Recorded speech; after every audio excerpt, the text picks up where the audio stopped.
Welcome to morning edition. నేను అబిత. ముందుగా headlines. Cyber security narcotic wing పై సీఎం సమీక్ష. తెలంగాణలో డ్రగ్స్ అనే మాటే వినపడకూడదన్న రేవంత్.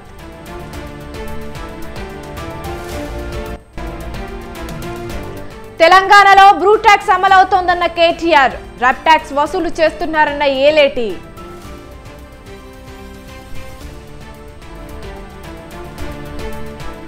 కౌంటింగ్ నేపథ్యంలో ప్రత్యేక పోలీసు అధికారుల నియామకం. 56 మంది స్పెషల్ ఆఫీసర్లను నియమించిన డీజీపీ.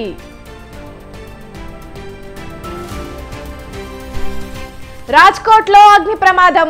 24 మంది మృతి. నిర్వాహకుల నిర్లక్ష్యమే కారణమన్న పోలీసులు.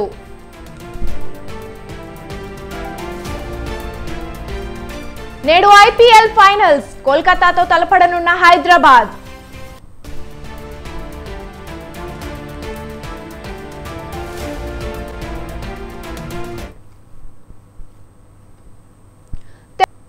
తెలంగాణలో బ్రూ ట్యాక్స్ అమలవుతోందని ఆరోపించారు బీఆర్ఎస్ వర్కింగ్ ప్రెసిడెంట్ కేటీఆర్.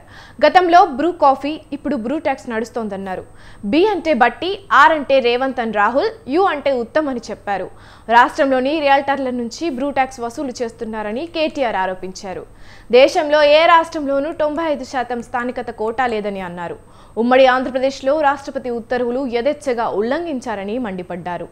నా లోకల్ కోటా పేరిట తెలంగాణ యువతకు తీవ్ర అన్యాయం చేశారని చెప్పారు. 2004 నుంచి 2014 వరకు తెలంగాణ యువతకు 10,000 ఉద్యోగాలు మాత్రమే వచ్చాయని అన్నారు. కేసీఆర్ ప్రభుత్వం గత 10 ఏళ్లలో 2.37 లక్షల ఉద్యోగాల భర్తీకి నోటిఫికేషన్లు ఇచ్చిందని కేటీఆర్ చెప్పారు.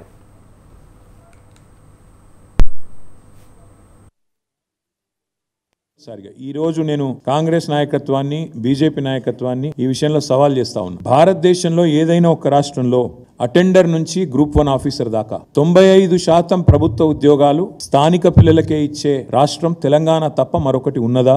దయచేసి ఉంటే తెలంగాణ యువతకు చెప్పాలి అని చెప్పి నేను కాంగ్రెస్ నాయకత్వాన్ని, బీజేపీ నాయకత్వాన్ని సవాల్ చేస్తా ఉన్నాను. ఎందుకు కాంగ్రెస్ బీజేపీ అంటున్నా అంటే ఈ రెండు పార్టీలే మరి భారతదేశంలో 75 ఏళ్లుగా రాష్ట్రాల్లో గానీ కేంద్రంలో గానీ అధికారాన్ని చెలాయించింది, అధికారాన్ని అనుభవించింది, ఈ రోజు కూడా అనుభవిస్తున్నది. ఇప్పటికి కూడా భారతదేశంలోని 28 రాష్ట్రాల్లో అధికారాన్ని నిర్వహిస్తున్నది ఈ రెండు పార్టీలే. కాబట్టి నేను చెప్తా ఉన్నా, కేసీఆర్ గారి నాయకత్వంలో మేము చివరికి ప్రెసిడెంట్ గారి దాకా పోయి పార్లమెంట్ కి పోయి ఆనాటి అప్పటి ప్రధానమంత్రిని కూడా కలిసి ఒత్తిడి తెచ్చి కొత్త జోనల్ వ్యవస్థను తెచ్చి పాత విధానాన్ని సంస్కరించి అటెండర్ నుంచి మొదలు పెడితే గ్రూప్ 1 ఆఫీసర్ దాకా 95% ఉద్యోగాలు తెలంగాణలోని స్థానిక పిల్లలకు, స్థానిక యువతకే దక్కే విధంగా 95% రిజర్వేషన్ తెచ్చిన ఒకే ఒక్క నాయకుడు కేసీఆర్, ఒకే ఒక్క ప్రభుత్వం తెలంగాణ ప్రభుత్వం కేసీఆర్ గారి నాయకత్వంలో. కాంగ్రెస్ ప్రభుత్వం 2004 నుంచి 2014 వరకు మొత్తం చేసింది సంవత్సరానికి 1000 ఉద్యోగాల నియామకాలు. కానీ అదే కేసీఆర్ గవర్నమెంట్ వాళ్ళ 1,60,000 చేసింది అనుకుందామంటే కూడా సంవత్సరానికి 9.5 ఏళ్లలో సంవత్సరానికి దాదాపు 16,000 ఉద్యోగాలు ఇచ్చినట్టు లెక్క. పోనీ 1,92,000 ఉద్యోగాలు తీసుకుందాం, 94,000 ఉద్యోగాలు తీసుకుందామంటే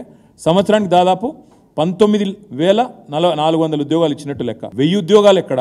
సంవత్సరానికి 16,000 లేదా 19,000 ఉద్యోగాలు ఎక్కడ? అంటే ఇంత స్పీడ్ గా 95% రిజర్వేషన్ తేవడమే కాకుండా జోనల్ సిస్టమ్ లో స్థానికులకి అదే విధంగా ఇంత పెద్ద ఎత్తున రిక్రూట్మెంట్ జరిగింది. కానీ దురదృష్టం ఏంటంటే ఈ విషయాలు మేము తెలంగాణ యువతకి, ముఖ్యంగా తెలంగాణలోని పిల్లలకు సక్సెస్ఫుల్ గా చెప్పుకోలేకపోయింది. జరిగింది ఉద్యోగ నియామకాలు కాంగ్రెస్ గవర్నమెంట్ తో పోలిస్తే 16 రెట్లు ఎక్కువ, 19 రెట్లు ఎక్కువ అనే మాటను సమర్థవంతంగా మేము చెప్పుకోలేకపోయినాం.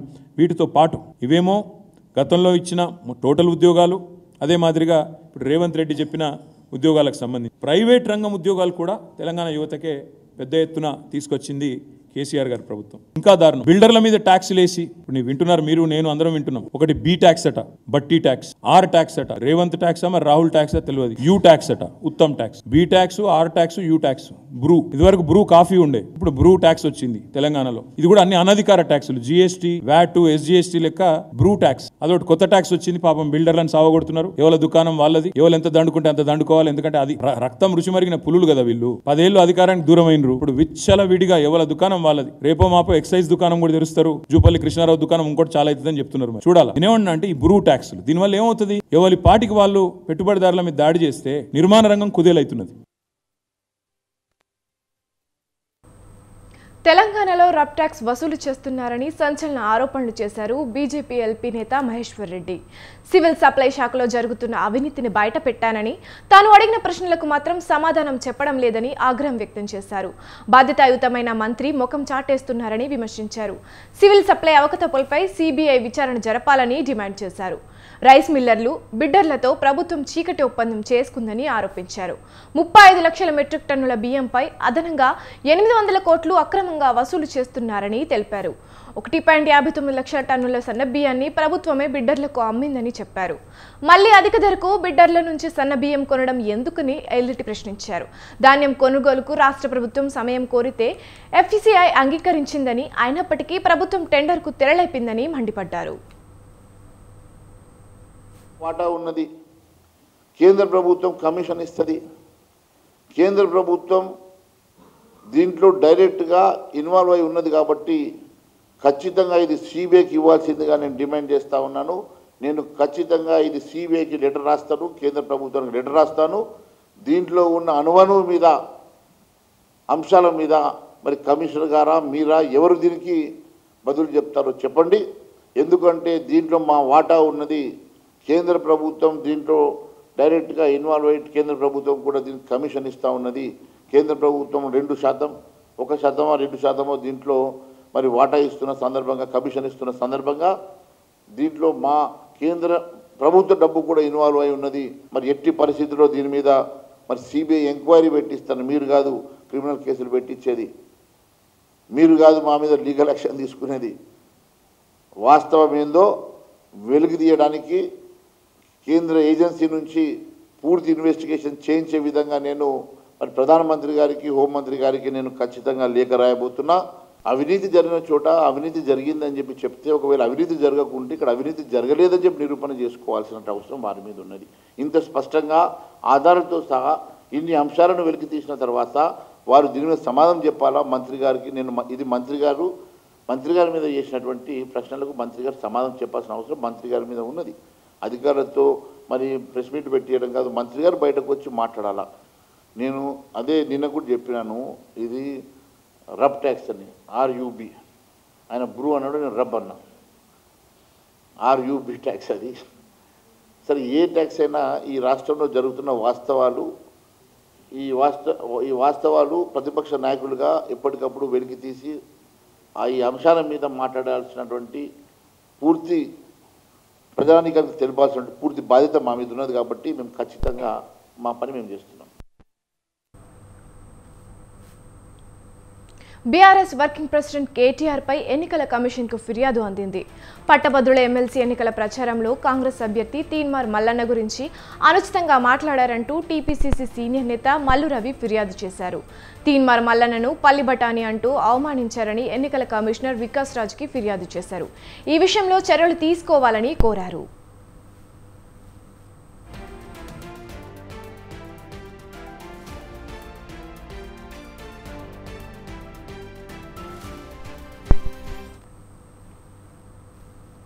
మొన్న శ్వేతపత్రం, నిన్న సన్నవడ్లకు బోనస్ అంశం, ఇలా కొన్ని ముఖ్యమైన అంశాల్లో తెలంగాణ ప్రభుత్వం ఏ నిర్ణయం తీసుకుంటున్నా ముందుగానే ప్రతిపక్షాలకు తెలిసిపోతున్నాయన్న సందేహాలు తలెత్తుతున్నాయి. దీంతో లీకు వీరులెవరు అన్న దానిపై తీవ్రంగా చర్చ జరుగుతోంది. అయితే ఈ అంశంపై ఇప్పటికే దృష్టి పెట్టిన రేవంత్ సర్కారు ఎన్నికల ఫలితాల తర్వాత వారి భరతం పట్టాలని భావిస్తోంది.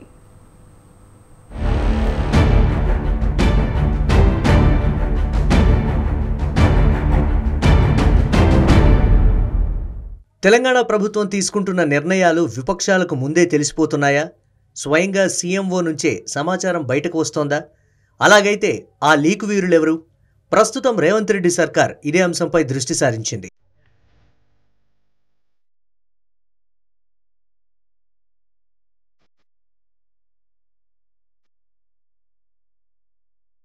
శాసనసభ ఎన్నికల అనంతరం తెలంగాణలో గతేడాది కొత్తగా కాంగ్రెస్ నేతృత్వంలో ప్రభుత్వం ఏర్పాటైంది. సీఎంగా రేవంత్ రెడ్డి బాధ్యతలు స్వీకరించారు. ఆ తర్వాత నుంచి ప్రభుత్వం అనేక కీలక నిర్ణయాలు తీసుకుంది. అందులో ప్రధానమైనది గత బీఆర్ఎస్ పాలనలో తీసుకున్న నిర్ణయాలపై, చేసిన ఖర్చులపై శ్వేతపత్రాలు విడుదల చేయడం. ఇందులో భాగంగానే నీటిపారుదల అంశంపై వైట్ పేపర్ విడుదల చేసింది రేవంత్ ప్రభుత్వం. ప్రాజెక్టులో జరిగిన అవకతవకలు సహా పలు అంశాలను పొందుపరుస్తూ శ్వేతపత్రం విడుదల చేసింది తెలంగాణ సర్కార్.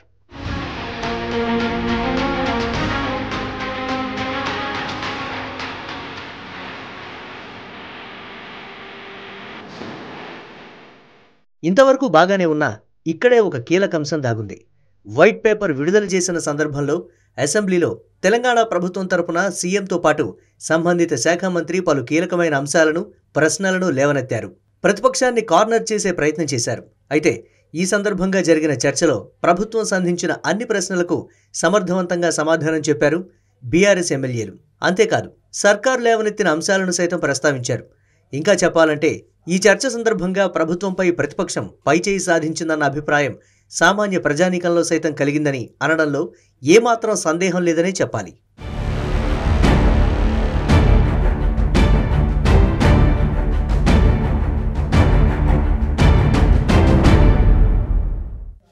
ఇక రేవంత్ రెడ్డి ప్రభుత్వం తీసుకున్న మరో కీలక అంశం సన్నవడ్లకు బోనస్.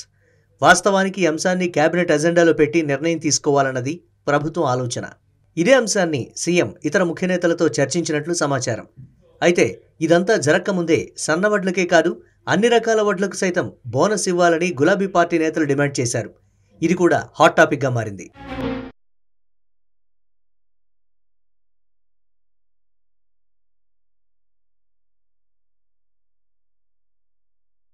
ఇలాంటి అంశాలన్నింటినీ జాగ్రత్తగా గమనిస్తే ప్రభుత్వం తీసుకుంటున్న ముఖ్యమైన నిర్ణయాలు బయటకు రాకముందే లీక్ అవుతున్నాయన్న సందేహాలు ప్రభుత్వంలోని కీలక స్థానాల్లో ఉన్న వారిలో కలుగుతున్నాయి.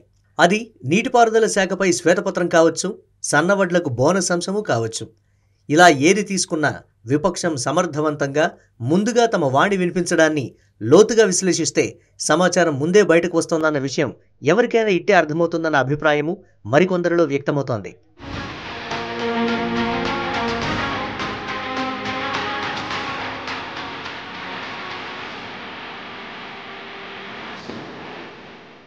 ఇలా జరుగుతున్న పరిణామాలన్నింటినీ గమనించి ప్రభుత్వ పెద్దలు అలర్ట్ అయినట్లు తెలుస్తోంది. సీఎంఓతో పాటు ఇతర డిపార్ట్మెంట్లలో ఉన్న కీలక అధికారులు కొందరు సమాచారాన్ని ప్రతిపక్షానికి అందిస్తున్నారన్న అనుమానాలు ఈ సందర్భంగా బలపడుతున్నాయి. గత బీఆర్ఎస్ ప్రభుత్వంలో ప్రాధాన్య శాఖలు నిర్వహించిన మంత్రుల వద్ద పనిచేసిన కొందరు అధికారులే ఈ వ్యవహారానికి పాల్పడుతున్నట్లుగా ఇప్పటికే ఇంటెలిజెన్స్ అధికారులు ముఖ్యమంత్రికి ఓ మేరకు నివేదిక ఇచ్చినట్లుగా తెలుస్తోంది.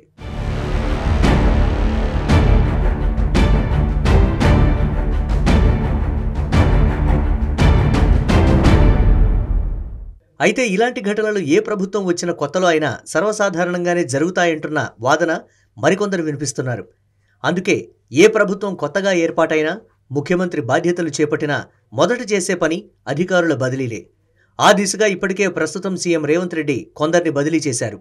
మరికొందరిని ట్రాన్స్ఫర్ చేసేందుకు సిద్ధమయ్యారు. అయితే ఈలోగా ఎన్నికలు రావడంతో ఆ పనుల్లో ఫుల్ బిజీగా ఉన్నారాయన. అయితే ఇప్పటికే అలాంటి వారిపై ప్రభుత్వం నిఘా పెట్టిందని, సార్వత్రిక ఎన్నికల ఫలితాల తర్వాత వారి భరతం పట్టడం ఖాయమన్న వాదన వినిపిస్తోంది.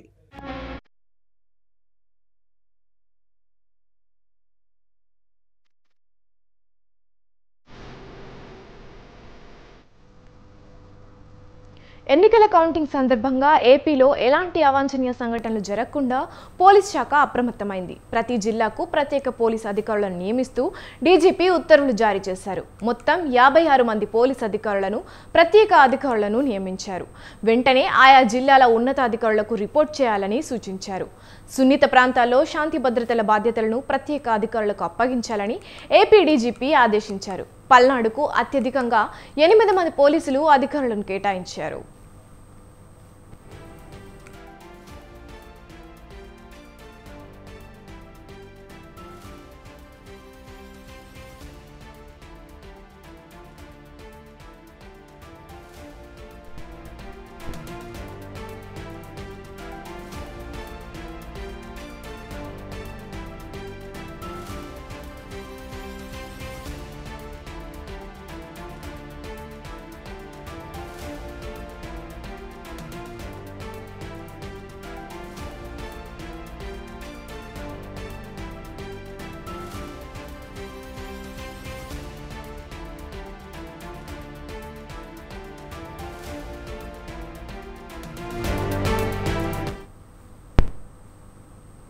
వైఎస్ఆర్ కాంగ్రెస్ పార్టీలో ఫైర్ బ్రాండ్స్ అనగానే గుర్తుకు వచ్చేది మంత్రి రోజా, మాజీ మంత్రి కొడాలి నాని. పార్టీ పరంగా మంచి వ్యక్తిగా రోజాకు పేరుండగా కొడాలి నానికి డేరింగ్ ఫెలోగా పేరుంది. స్వపక్షంలో ఈ నేతలకు ఈ విధంగా కితాబు ఉండగా విపక్ష నేతలు మాత్రం వీరిపై విమర్శలు గుప్పిస్తారు. స్వపక్షం విపక్షం మాట అలా ఉంచి ప్రజాపక్షంలో ఈ నేతల పేర్లు ఎలా ఉంది? ఈవీఎంలో నిక్షిప్తమై ఉన్న వీరి భవిత ఎలా ఉండబోతోంది? ఈ ఇద్దరు నేతల గురించి విస్తృతంగా ఎందుకు చర్చలు జరుగుతున్నాయి? Watch the story.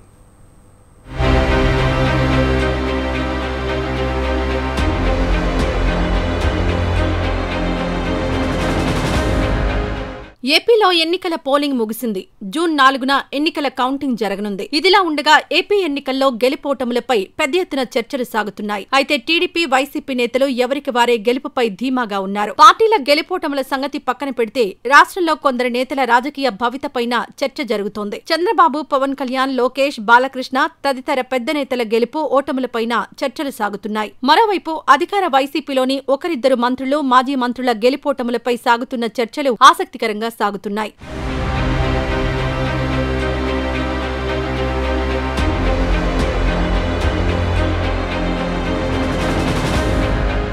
YSR Congress పార్టీలో ఫైర్ బ్రాండ్స్ అనగానే గుర్తుకొచ్చే పేరు మంత్రి రోజా. సహజంగా మంత్రి రోజా ప్రతిపక్షాలపై దూకుడుగా రాజకీయ విమర్శలు చేస్తుంటారు. చంద్రబాబు, లోకేష్, పవన్ కళ్యాణ్ ఇలా అవతల ఉన్న ఏ గొప్ప నేతపైనైనా రోజా ఘాటు విమర్శలు చేస్తుంటారు. దీంతో ప్రతిపక్షాలకు రోజా టార్గెట్ గా మారారు. అయితే వాగ్బాణాలు, మాటల తూటాలు, విమర్శలు, ప్రతి విమర్శలు విపక్షాలతో జరగడం సాధారణ విషయమే. అయితే రోజాకు సొంత పార్టీలోనూ, సొంత నియోజకవర్గంలోనూ శత్రువర్గం ఏర్పడింది. కారణం ఏమైనా రోజా ఎన్నికల సమరంలో ఇంటా బయట పోరాటం సాగించాల్సి వచ్చింది. సొంత పార్టీ వారే తమకు వ్యతిరేకంగా పనిచేశారని సాక్షాత్ రోజాయే వెల్లడించారు. ఈ నేపథ్యంలో రోజా ఈ ఎన్నికల్లో గెలుస్తారా లేదా అనే చర్చలు సాగుతున్నాయి. 2014, 2019 ఎన్నికల్లో నగర నియోజకవర్గం నుంచి వరుసగా 2 సార్లు రోజా విజయం సాధించారు. అయితే ప్రజల మనసుల్లో రోజాపై ఏ అభిప్రాయం ఉంది? మూడోసారి విజయం సాధించి హ్యాట్రిక్ కొడతారా? పరాజయం పాలై పక్కకు తప్పుకుంటారా? ఎక్కడ చూసినా ఈ రీతిగా చర్చలు కొనసాగుతున్నాయి.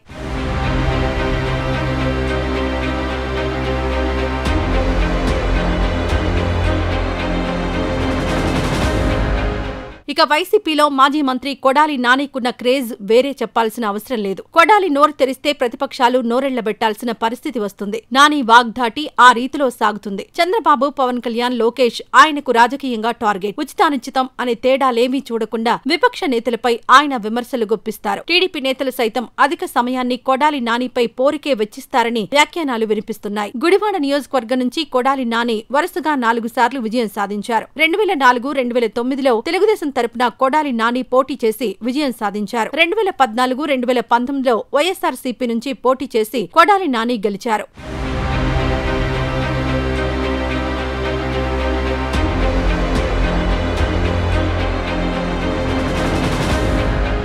గతంలో 3 సార్లు కొడాలి నాని విజయం సాధించినా ఆయన గెలిచిన పార్టీ ప్రతిపక్షానికి పరిమితమైంది. అయితే 2019లో మాత్రం వైసీపీ విజయం సాధించి అధికారంలోకి వచ్చింది. కొడాలి నాని ఆ పార్టీ తరపున పోటీ చేసి విజయం సాధించారు. మంత్రి పదవిని దక్కించుకున్నారు. కొడాలి నాని మంత్రి అయ్యాక పలు వివాదాలు ఆయన్ని చుట్టుముట్టాయి. ముఖ్యంగా గుడివాడ నియోజకవర్గంలో పేకాట శిబిరాలు నిర్వహణ, సంక్రాంతి సందర్భంగా క్యాసినో నిర్వహణ వంటి అంశాలు ఆయనకు తీవ్ర వ్యతిరేకత తెచ్చిపెట్టాయి. ఈసారి టీడీపీ తరపున ఎన్ఆర్ఐ వెనిగండ్ల రాము ఎన్నికల బరిలో నిలిచారు. తాను విజయం సాధిస్తే యువతకు ఉద్యోగాల కల్పనపై ప్రత్యేక దృష్టి పెడతానని రాము ఎన్నికల ప్రచారం చేశారు. గతంలో ఎన్నడూ లేని విధంగా గుడివాడలో రసవత్తర పోటీ జరిగింది. గుడివాడ నుంచి 5వ సారి ఎన్నికల బరిలో దిగుతున్న కొడాలి నాని గెలుస్తారా లేదా? ఈ నియోజకవర్గంలో విజేతలు ఎవరు, పరాజితులెవరు అని ప్రజలు చర్చించుకుంటున్నారు. అయితే జూన్ 4వ తేదీన జరిగే ఎన్నికల కౌంటింగ్ లో వీరి భవితవ్యం తేలనుంది.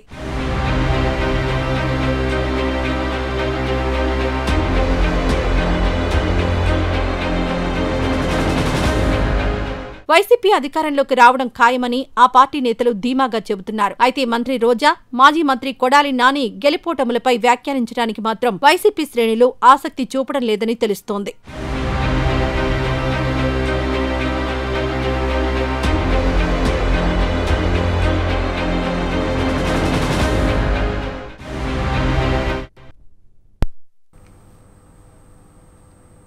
రాజకీయాల్లో హత్యలే తప్ప ఆత్మహత్యలు ఉండవని నానుడి మైలవరం నియోజకవర్గంలో కాబోతున్నట్లు తెలుస్తోంది.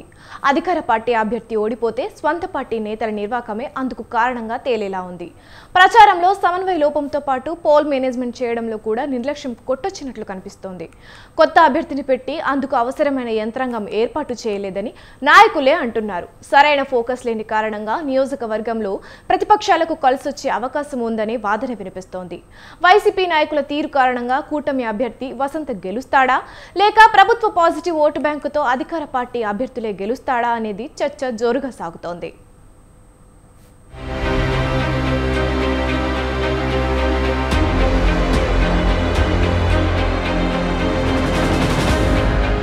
మైలవరం నియోజకవర్గం నుంచి వైసీపీ అధిష్టానం సామాజిక సమీకరణల నేపథ్యంలో యాదవ సామాజిక వర్గానికి చెందిన జెడ్పీటీసీ సర్నాల తిరుపతిరావుకు అవకాశం కల్పించింది. 2019 ఎన్నికల్లో ఇదే నియోజకవర్గం నుంచి వసంత వెంకట కృష్ణప్రసాద్ 12,747 ఓట్ల మెజారిటీతో గెలిచారు. కృష్ణప్రసాద్ కు 1,14,940 ఓట్లు రాగా టీడీపీ అభ్యర్థి దేవినేని ఉమకు 1,02,287 ఓట్లు వచ్చాయి. అప్పుడు 82.9% వరకు పోలింగ్ నమోదైంది. ఈ ఎన్నికల్లో టీడీపీ అభ్యర్థిగా వసంత వెంకట కృష్ణప్రసాద్ పోటీ చేస్తుండగా వైసీపీ నుంచి సర్నాల తిరుపతిరావు పోటీ చేస్తున్నారు. ఇద్దరూ ప్రచారం హోరాహోరీగా చేశారు. ఇప్పుడు 85.36% వరకు పోలింగ్ జరిగిన నేపథ్యంలో ఎవరు గెలుస్తారో తెలియని పరిస్థితి ఉంది. ప్రభుత్వ వ్యతిరేక ఓటు తమకే పడిందని టీడీపీ నేతలు అంటుంటే ప్రభుత్వ సంక్షేమ పథకాలు తమకు కలిసి వస్తాయని వైసీపీ నాయకులు అంటున్నారు.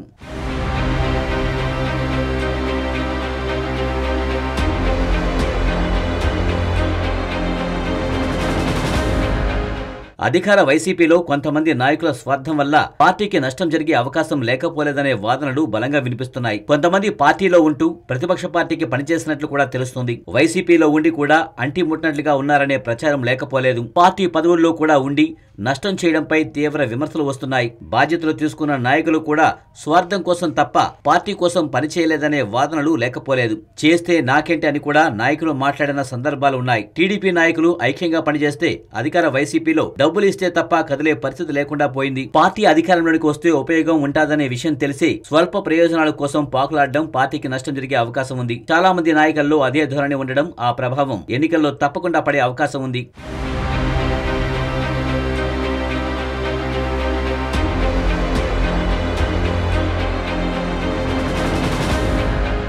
ఇక వైసీపీ అభ్యర్థి నియోజకవర్గంలో కొత్త కావడంతో ఎన్నికల ప్రచారంలో వెనుకబడిన మాట వాస్తవం. నియోజకవర్గ వ్యాప్తంగా ఈ ప్రభావం లేకపోలేదు. బూత్ స్థాయిలో పూర్తి స్థాయిలో ప్రచారం చేయనట్లు తెలుస్తోంది. నియోజకవర్గ వ్యాప్తంగా సక్రమంగా సమన్వయం చేసే సరైన నాయకుడు లేకపోవడం కూడా నష్టం జరిగే అవకాశం ఉంది. టీడీపీ అభ్యర్థి వసంత గతంలో తనకు ఉన్న అనుభవంతో మొదటి నుంచి ప్రచారంలో దూసుకుపోయారు. ప్రచార విషయంలో వైసీపీ మాత్రం వెనుకబాటే కనిపించింది.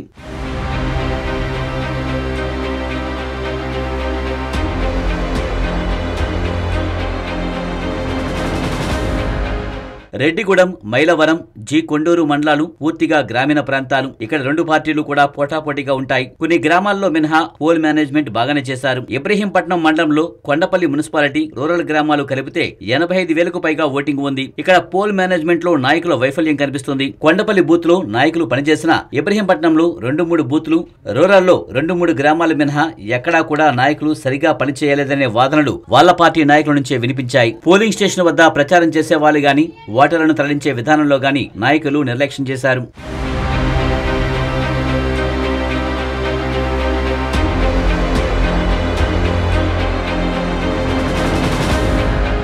టీడీపీ నాయకులు బూత్ లో పోల్ మేనేజ్మెంట్ పై ప్రధానంగా దృష్టి పెడితే వైసీపీలో బూత్ ఏజెంట్ కి, బూత్ కన్వీనర్ కి మధ్య అసలు సమన్వయం లేదు. ఎవరు ఓటు వేశారో ఎవరు వేయలేదో కూడా తెలియని పరిస్థితి ఉంది. ఇబ్రహీంపట్నంలో నాయకత్వ సమస్య కొట్టొచ్చినట్టు కనిపించింది. ప్రతిపక్ష టీడీపీ నాయకులు మాత్రం పోలింగ్ ప్రారంభం నుండి ముగిసే వరకు పోల్ మేనేజ్మెంట్ పైనే దృష్టి పెట్టి పనిచేశారు. అవకాశం ఉన్నంత వరకు పోల్ చేసుకున్నట్టు తెలుస్తోంది. మరోవైపు అధికార పార్టీలో తాయిలాల పంపిణీలో పూర్తిగా వైఫల్యం ఉంది. అధిష్టానం బయట వ్యక్తుల ద్వారా డబ్బులు పంపిణీ చేయడం లోపమంటుంటే కాదు బూత్ స్థాయి నాయకులు కూడా చేతివాటం చేసినట్లు కూడా తెలుస్తోంది.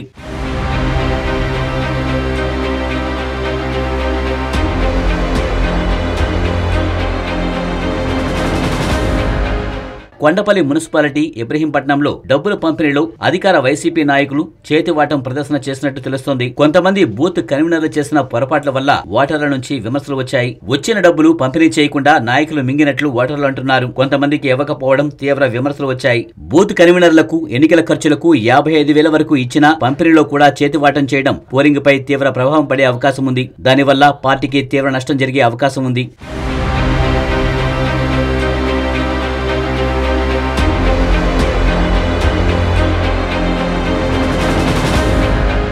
ప్రచారం, పోల్ మేనేజ్మెంట్ వైఫల్యం కనబడుతుంటే మరోవైపు వైసీపీ అగ్రనాయకత్వంపై నాయకులు అసంతృప్తి వ్యక్తం చేస్తున్నారు. కొత్త అభ్యర్థి సర్నాల తిరుపతిరావును ప్రకటించి అందుకు తగిన విధంగా తోడ్పాటు ఇవ్వలేదనే వాదనలు వినిపిస్తున్నాయి. కొత్త ప్రాంతం వారిని ఇన్ఛార్జీలుగా పెట్టడం, వారికి ఇక్కడ పట్టు లేకపోవడం కూడా లోపమే. వారు పూర్తి స్థాయిలో కేడర్ను పనిలో పెట్టలేకపోయారనే ప్రచారం కూడా ఉంది. ఎన్నికల్లో జరిగే పొరపాట్లు సరిదిద్దుకునే అవకాశం కూడా ఉండదు. స్థానికత కలిసి వచ్చి గెలిస్తే తప్ప ఓడిపోతే మాత్రం నాయకుల వైఫల్యం, పోల్ మేనేజ్మెంట్ లో నిర్లక్ష్యం. ఇబ్రహీంపట్నం, రూరల్ గ్రామాలు, విజయవాడ రూరల్ రూరల్ గ్రామాల ఓటమికి కారణం కావచ్చునని రాజకీయంగా చర్చ నడుస్తుంది.